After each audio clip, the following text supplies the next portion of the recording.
pil mil bilmem ne doldurun. 2025'te biz şey yapacağız. Bütün elektronik malzemeler falan gidecek diye. Allah'ım oğlum yayın yapıyoruz biz. Hani nerede? Hologram diyen de var. Buna koyayım ekran gitti geldi. Ne oluyor lan? Güncelleme mi attı bilgisayar kendine? Tövbe gelsin. Benim bilgisayarı da mı hackliyorlar? Ne yapıyorlar? Tamam ay gerçek uzaya gittik. Buna koydum bilgisayar gitti geldi ekranı. İnsan için küçük. İnsanlık için büyük bir adam. Fakat oraya buna koyayım bir yazıyı okuyamıyorum sadece... ya. Bunu 8 dakika sonra fark ediyorsun. Aynen.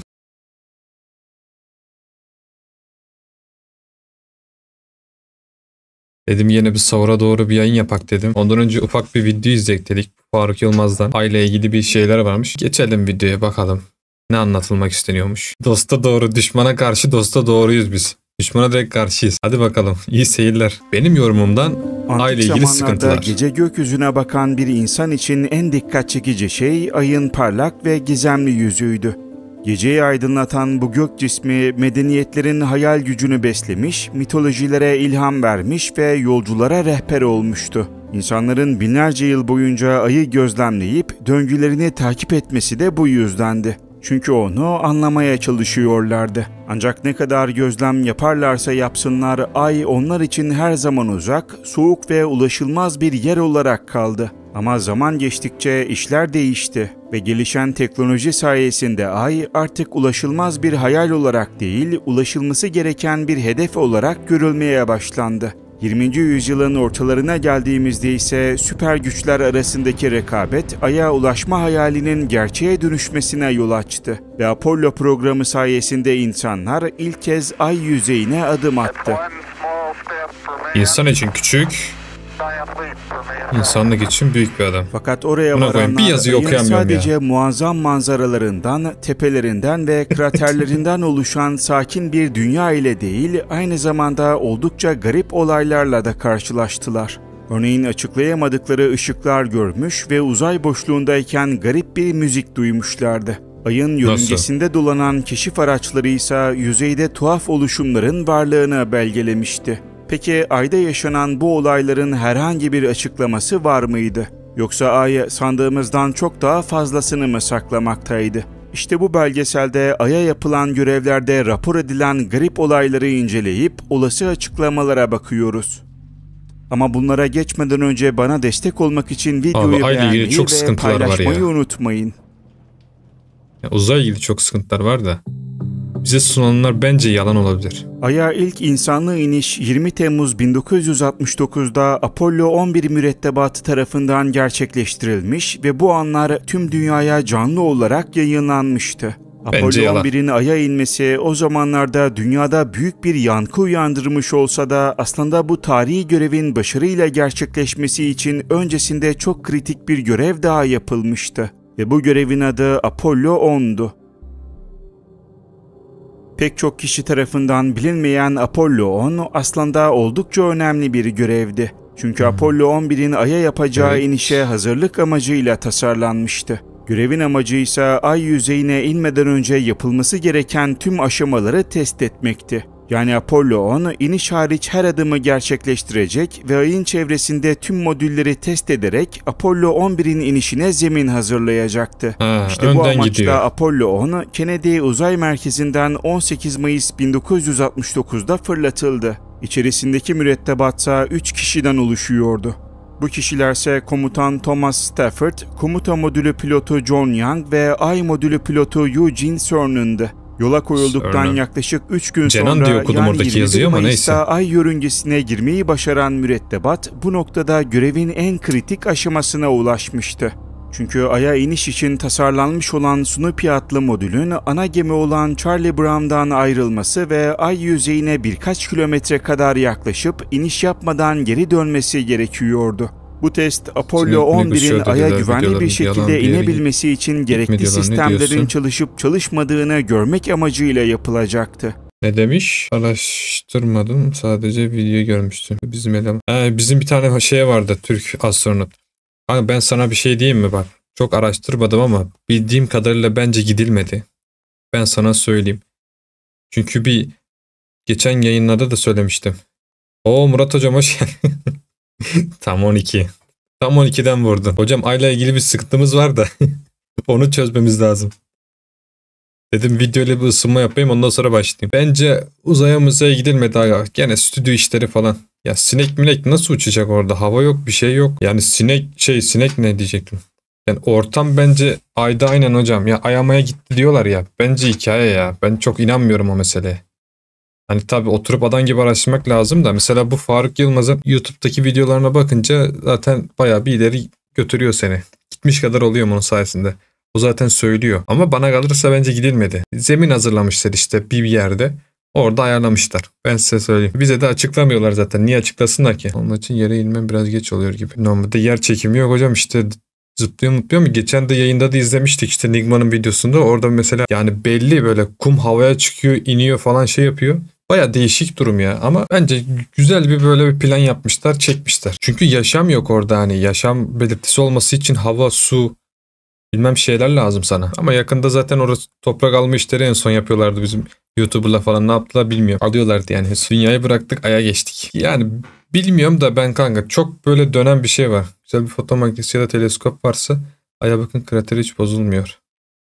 Hocam bir de bir şey daha da ben sana söyleyeyim. Şimdi tabii ki de sağlam araştırmadan söylüyorum ben. Biraz benim dediğim şeylerin altın sağlam değil de yer çekimi olmadığı için aynı duruyor. Abi şey de diyenler de var. Mesela ay hologram diyenler de var. Ay bir düzenek şeklinde hani böyle yapmışlar. İşte bir yansıtıyorlar. Hologram diyen de var. Buna koyayım ekran gitti geldi. Ne oluyor lan? Güncelleme mi attı bilgisayar kendine? Tövbe gelsin. Benim bilgisayarı da mı hackliyorlar? Ne yapıyorlar? Tamam ay gerçek uzaya gittik. Buna konu bilgisayar gitti geldi ekranı. Nvidia sakin ol yavrum. Daha biz seninle çok iş yapacağız. Tövbe tövbe. Yayında gitti geldim bilmiyorum ama benim ekranın ikisi de gitti geldi mi? Birisi ekleme çalışıyor arka planda herhalde. Ne diyorduk? İşte hocam hologram falan diyorlar böyle yansıtıyorlar falan. Ay dünyanın yörüngesinden çıksa her gün heyelan deprem doğal afetli olur. İşte ayın çekim kuvveti var. Gel git olayı falan yaptırıyor. Bizi de aslında dengede tutan meselesi falan da var ama bilmiyorum ya çok şey dönüyor hocam yani. Tabii dünyanın uydusu falan filan gerçekte vardır. Ama öyle bir şeyler diyorlar ki çok şey var işte hologram diyen var, yalan diyen var, oraya gitmedik diyen var. Önceden de ayla alakalı şeyler yok muydu? Hologram olması. Vardı ama mesela ben şey de biliyorum. Şimdi şöyle bir şey de mesela Peygamber sallallahu aleyhi ve sellem ayı parmağıyla ikiye yarmıştı ya ortadan ikiye yarmıştı. Bir tane bu YouTuber'ın videosunu da izlemiştim. Nickman'ın olabilir. Mesela araştırma yapmışlar. Bilmiyorum artık ne yaptılar ama ben hani duyduğumu söylüyorum. Yani benim söylediğimin altı hani doldurabileceğim çok şey değil ama duyduğumu söylüyorum ben. Hatta araştırmacılar falan araştırmışlar. Ayda böyle çizgi var falan. Hani bir tam böyle boylu boyunca bir halka şeklinde çizgi de çıkmış mesela. Yani düşünüyorsun gerçekten de olmuştu yani. Aslında mucize olmuş gerçek bu. Bak hocam doğru söylüyorsun. İşte hani bana kalırsa bu teori çakıyorlar ya biz kafamızı karıştırmak için. Ama Kur'an'a baktığı zaman Kur'an'da da diyor. Hepsi bir havuzun içinde yüzüyor gibi öyle bir şey olması lazım vardı. Söylüyordu. Buyurun. Kişi saptıranla çok. Ay duruyor yani öğlen vakti duruyor. Kendin canlı kanlı görüyorsun.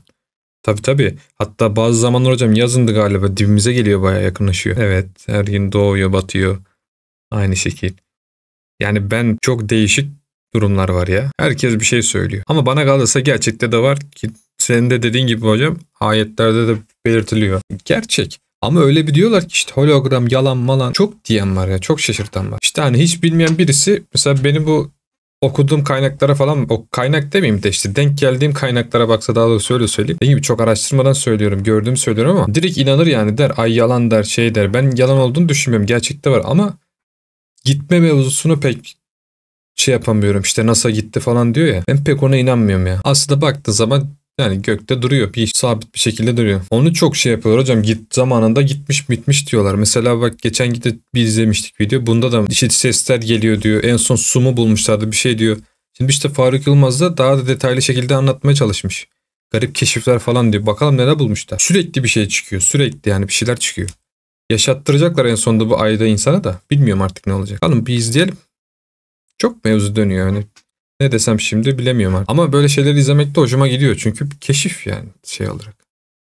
Ama bu testin yapılabilmesi için Apollo 10'un ayın yörüngesinde tam bir tur atması ve astronotların ayın karanlık yüzüne girmesi gerekiyordu. Ayın karanlık yüzü dediğimiz bu bölge, ayın kendi ekseni etrafında dönme şekli nedeniyle her zaman dünyadan uzak kalmaktadır ve buraya doğrudan radyo sinyalleri iletilemez. Dolayısıyla Apollo 10 mürettebatı ayın karanlık yüzüne girdiğinde dünya ile olan radyo iletişimleri kesilmiş yanlış ve değilse ben de öyle mürettebat biliyorum. En uzayın büyük derin şifte. sessizliğiyle baş başa kalmıştı. İşte tam da bu anda astronotlar kulaklıklarından gelen garip bir ses duymaya başladılar. Bak mesela, Eugene Cernan duydukları bu şeyler bu de sesi sıkıntı. uzay Sesler müziği duymuşlar, gibi bilmem tanımlarken, şeyler olmuş, John cisim Young ise görmüş. duydukları sesi ıslık sesi olarak tanımlıyordu. 20 tane dünya sığıyor.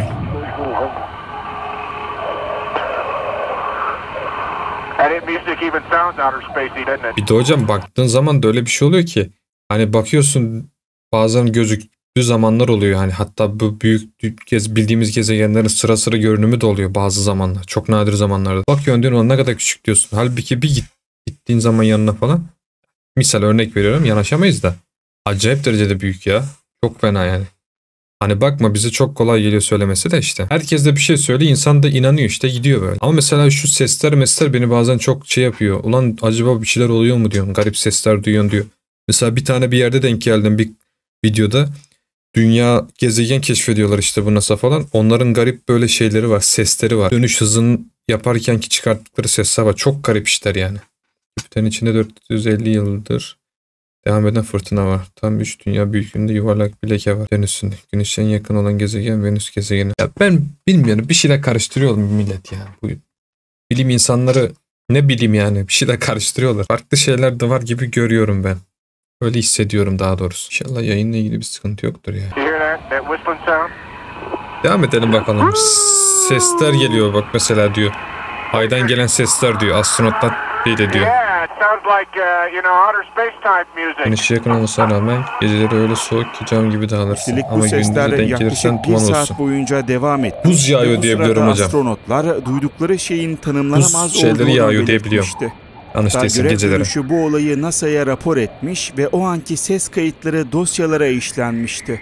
Ancak bu kayıtlar 2008 yılına kadar kamuya açıklanmadı. 2008 yılına girdiğimizde çok ayrı bir ise çizgi NASA'nın ya. arşiv İnce bir çizgi belgelerinin ya. açılmasıyla birlikte bu olaylar Sakın ortaya gezegen çıkarak üstüne medyada büyük bir güzel ilgi uyandırdı. top gibi. Günümüzde bu bilgilerin İşte. gizli tutulmasının sebeplerini tam olarak bilemiyoruz. Ama o dönemdeki uzay programlarına karşı duyulan hassasiyet ve bu olayın insanlarda bırakacağı izlenim nedeniyle Kıyafet gizli kurtarmaz tutulmuş hocam, öyle olabilir. bir şey ki orası. Ayrıca o Oralar, dönemde hatta orasını geçtim, astronotlar oralar bu tür yani. olağan dışı ya da garip olayları rapor etmek konusunda pek istekli değildi. Ve bunun da iki ana nedeni vardı.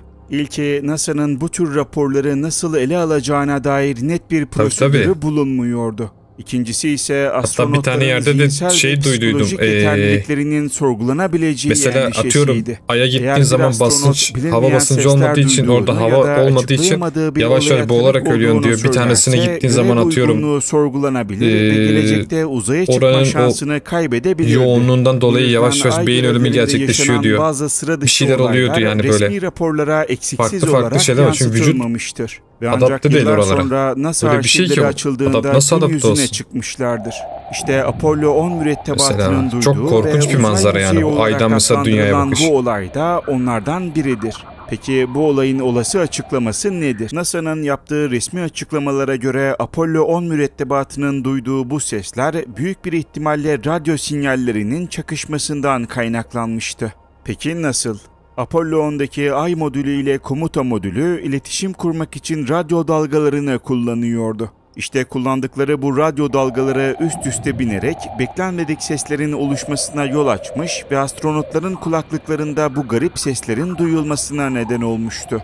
Bu durumu tıpkı radyo veya telsizlerde duyulan parazitlenmelere benzetebilirsiniz. Ayrıca bazı araştırmacılara göre bu sesler uzaydan gelen kozmik radyasyondan ve güneşten gelen yüklü parçacıklardan da kaynaklanmış olabilir. Çünkü Ay'da ona giriyorsun başka bir şeye çıkıyor diyor. Ucu başka bir evreye çıkıyor diyor. Bu nedenle çok uzaydan gelen radyasyon ve yüklü parçacıklar doğrudan yüzeye ve uzay araçlarının elektronik devrelerine kadar ulaşabilir. Yani uzaydan gelen bu parçacıklar astronotların iletişim Buradan giriyor, sistemleriyle başka bir şeye etkileşime çıkartıyor girerek seni. Çıkış bir yolu tür başka bir sinyal şey ya. oluşturmuş Çok olabilir. fena bir şey. Ancak bu noktada bazı komplo teorisyenleri bu açıklamaların Bir ara hatta yetersiz sanki olduğunu bize yakındı bir düşünüyor. kara delik. Zira aynı sistemler İşte bilmem ne Apollo dünyaya 11 yakın ve bir kara delik sonraki var, bilmem ne görevlerde de yırtık yıkacak kullanılmasına falan filan. rağmen benzer bir Yutacak olay diyorlardı en rapor son ama ne oldu edilmemişti. bilmiyorum onda. Dolayısıyla eğer bu sesler tamamen teknik bir arızadan Elinde ışığı bile kaynaklanıyorsa yakalayamıyoruz. diğer Sonra Apollo kara delikte ışık görevlerinde de aynı türde Direkt seslerin yutuyor. duyulması gerekirdi.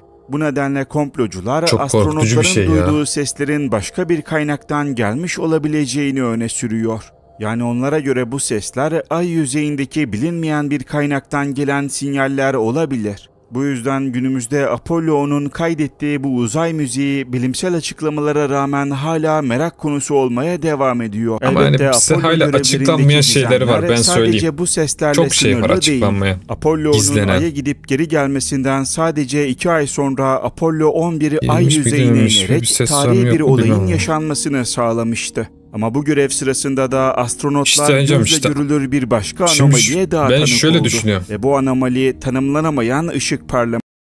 İşte çok şükür ay gerçek. Ama mesela gidilme konusunda ben hani şey dedim, hologram derken yani o denileni söyledim. Tabii ben de inanıyorum, ay zaten normalde var. Duruyor. Bizim uyduğumuz, onun sayesinde bir dengemiz de var. O gitse zaten çok fena oluruz. Ama mesela şimdi gidildi, ayak basıldı falan filan diyorlar. Şimdiki bakıyorsun günümüz teknolojisi, o zamanki teknolojiye bakıyorsun. Hani yeşil perde meşil perde olayları tabii ki de. Elon Musk'ın da hatta bir sözü vardı, demişti. Bir şey de heliosfer değil de hitotos bir şey demişti. Tam emin değilim. Dünyayı koruyan dedi bir çekim var dedi.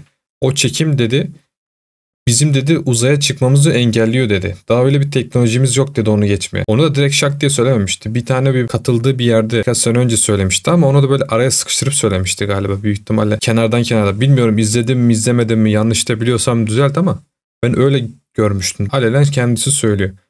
Hani uzaya gitmek istiyoruz. Ayda işte bilmem ne sürmek istiyorum. Mars'a mı gidecekti en sonu? Mars'ı çok şey yapıyordu. Tarım yapacağız falan fıstık diyordu ama. Yani dünya dedi mesela, atıyorum bu dünya ise dünyayı koruyan bir alan var. Bir çekim alanı var dedi. O çekim alanı çok kuvvetli. Ona gidecek daha malzememiz yok dedi yani. Öyle bir videosu var. Nerede bilmiyorum. Ama çok önceden ya post olarak ya reels bir şeyde görmüş. Kısa bir şekilde görmüştüm. Çok iyi hatırlıyorum o kısmı hatta. Kendisi söylüyor. Milyonluk adam yani. Milyarlık, trilyonluk adam söylüyor. Ama hani gitme konusu öyle bir şeymiş ki hocam, diyorum işte dünyadan çıkıyorsun. Hani atmosferden çıkıyorsun ya, onun bir de ekstra bir koruması daha varmış. Çok böyle acayip, çok yüksek dalgası var yani. O dalga hani bizim o roketler falan daha yiyemiyormuş onu. Ona daha gelememiş. O teknolojiyi daha yapıştıramamışlar bizimkiler, daha yapamamış. Hani öyle bir durum var. Ama çıkmak istesek tabii ki ben sana diyeyim, çıksak çok güzel olur ya. Dünyadan 25 kuruşu at kafana düşsün ölürsün diye. Diyor mu hocam ya, en basit ya 10 katlı bir bina mı diyeyim sana? 5 katlı mı diyeyim artık, 7 katlı mı diyeyim, sen karar ver. Oradan bir tane küçücük bir tane bir vida atmaya kalksan o vida zaten aşağı inene kadar seni delip geçer yani. Şıp diye gider böyle mesela. Misal küçük deme dediğin gibi mesela. 25 kuruş da çok küçük bir şey. Atsan masada belki çok küçük bir ses yapar ama o yüksekten attığın zaman o öyle bir kuvvetli ki onun aldığı ivme sayesinde delip geçiyor adam. Sana aklı duruyor. Çok değişik mevzular yani. Çok mucize yani. Yüce Rabbim harbiden yaratmış yani. Bence her akıl da kaldıramıyor bunu. Neil Armstrong ve Buzz Aldrin 20 Temmuz Çözemiyor 1969'da Ay'a indiklerinde yaptıkları ilk şeylerden biri Ay yüzeyinde bilimsel çalışmalarda bulunmaktı. Bu çalışmaları yaparlarken de gökyüzünde aniden beliren parlak ışık hüzmelerinin olduğunu fark etmişlerdi. Ama o anda bu parlamaların ay yüzeyinden yansıyan güneş ışınları nedeniyle oluştuğunu düşündük. Pulsar sesi. Pulsar yazınca direkt şey çıkıyor. Zamanında bir köpek vardı, o çıkıyor.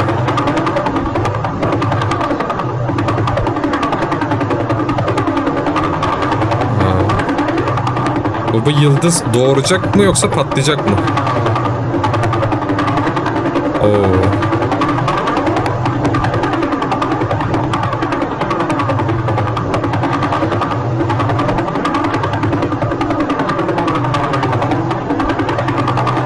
Bir de biz bunu böyle, bu sesi böyle dinleyebiliyoruz. Bir de hani gerçekte nasıl acaba bir de şeyi. Hani bizim cihazlar bir yere kadar dönüştürüyor ya. Bir de o mevzu da var.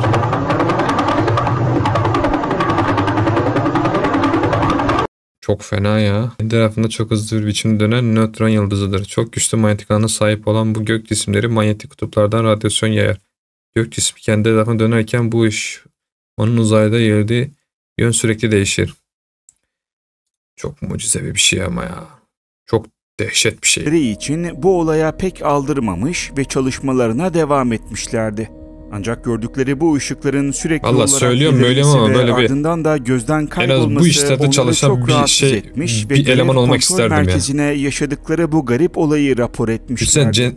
İşin ilginç yanı gezegen o gün keşfediyorsun. Apollo 11 mürettebatının yaşadığı bu garip gezegen olay keşfediyorsun, daha onun o sonraki muhteşemliği Apollo falan görevlerinde filan de yaşandı. bitiyor. Örneğin Biz bile Apollo sanki 12 ben keşfetmiş gibi astronotları oluyorum ay böyle yüzeyinde izleyince videolar falan. çalışırken parlak O ışık şeye geçiyorum. çakmaları gözlemlediklerini bildirmişlerdi. Onlar nasıl bir heyecanda yapıyorlar acaba bu ışıkların işte? rastgele belirdiğini, kısa bir süre sonra da ortadan kaybolduklarını söylemişlerdi.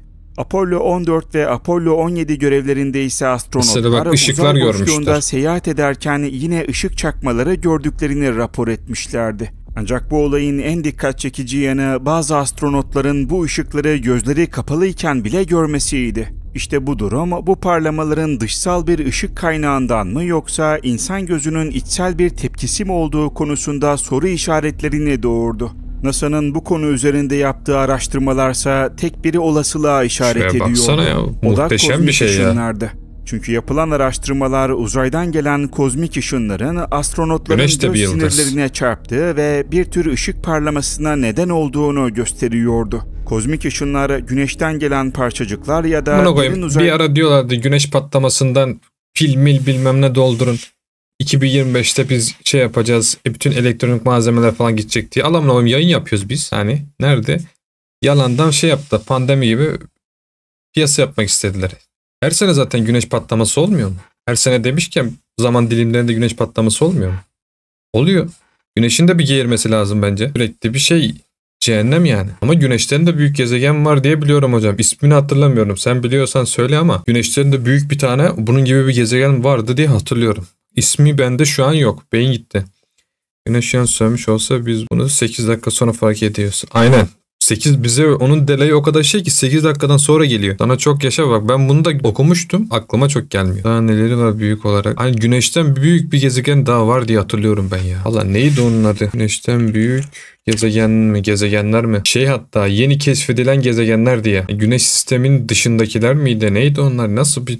Çok önceleri görmüştüm de ismini bilmiyorum ya. Bu hani Venüs falan değil. Bizim bildiğimiz gezegenler değil. Yeni keşfedilen gezegenler arasında. Hatta bir ara gezegen keşfetmişlerdi. Bayağı bir çok keşfetmişlerdi. Aralarında mesela dünyaya yakın olan çok vardı. Dünyaya görüntü olarak, tip olarak benzeyen çok vardı. İşte çok yaşa. İşte buydu ya. Ben de diyorum bir yerde hatırlıyorum. Ben bir halt yaptım şurada ama. Sana az daha yayın. V'ye Voyager mıydı? Bir Scotty var, Stephen var. Senin dediğin var.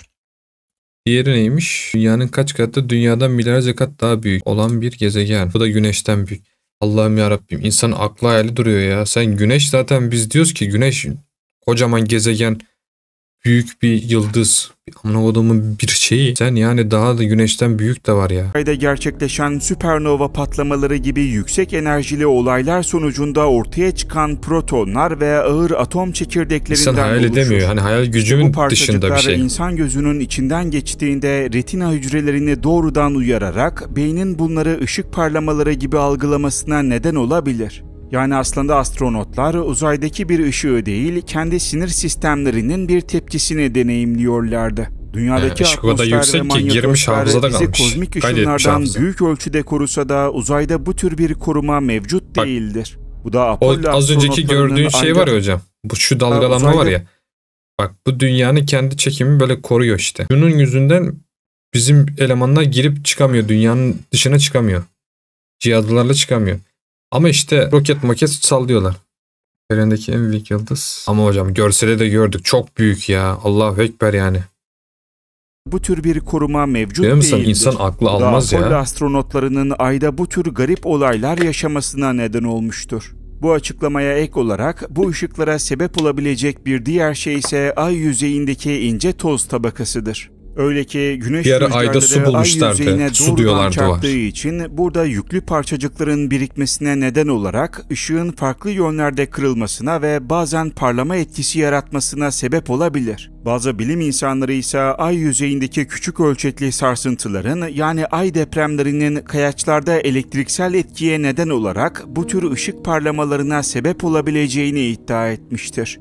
Yine de bu açıklamalara rağmen günümüzde bu olayın tam olarak nasıl gerçekleştiği konusunda kesin bir fikre sahip değiliz. Her ne kadar NASA ay yüzeyindeki optik yanılsamaları, kozmik radyasyon etkilerini ve olası doğal süreçleri detaylı bir şekilde analiz etse de bu olayları kesin olarak kanıtlayan bir bulguyu ortaya koyamamıştır. Ama bu olayı Uluslararası Uzay İstasyonu'ndaki ya da Dünya yörüngesindeki astronotlar da deneyimlediği için muhtemelen bu parlamalara sebep olan şey kozmik ışınlardır. Kara delik ismi değil mi hocam bu? Nasıl bir müzikle ortamı gerdim ama. Eski yıldan bahsediyorsun. 23 milyon demde. Almaz hocam ya, almaz ya. Biz anasını satayım mesafeleri çözemiyoruz. Çok derin mevzular ya. Vallahi var ya. Kara delik ciddi ikilisi. Türünün şimdiye kadarki görülmüş en büyüğü. Eren'de şu an yaşının yarısından daha azken oluşan bu ikili 23 milyon ışık yılı boyunca trilyonlarca güneşe eşdeğer enerjiyi toplu olarak püskürttü. Be. Hani en son bir şey diyorlardı. Uzaydan mesela bir atıyorum gezegenin bir tanesinden mi birkaç gezegenden bir malzeme getirecekler diyorlardı. Çok böyle kaç bin yıl sonra tükenecek malzeme getireceklerdi bize. Dünyaya. Öyle bir mevzu vardı. Ona ne oldu acaba? Lityum bir şeyler çekiyorlardı en son ama tam hatırlayamıyorum şeyinde. Getireceklerdi hani. Bataryaya mı kullanıyorlar artık? Neye kullanıyorlarsa. Öyle bir durum vardı en son diyorlardı. Ona ne oldu acaba? Çok değerli malzemeler böyle. Elementler varmış. O gök taşlardan falan gelenler de oluyor. Ondan mesela senin çok işine yarayan malzemeler taşıyormuş. Yani uzaydan gelen her şeyi bence yaban atmamak lazım. 100 yıl yaşasak bize uzun bir hayat gibi gelir ama ahirette bir göz kırpma kadardan bile kısa o 100 yıl ne kadar derin. 100 yıl ne? Bize bir sene diyorlar, bir sene çok uzun geliyor. Kaldık yani 100 yıl diyorsun. Bilmem kaç bin yıl diyorsun. Kaç milyon diyorlar. Diyor mu? Herkes anlayamıyor işte. Ancak ayda yaşanan nefes alması bile garip sadece bir şeyin. astronotların yaşadığı fenomenlerle sınırlı değildir. Burada bir de bilim insanlarının dikkatini çeken tuhaf doğal oluşumlar da bulunuyor. O nedir lan? Örneğin bunlardan en dikkat çekici olanı Blair kaspitleri adı verilen bu sıra dışı dik yapılardır.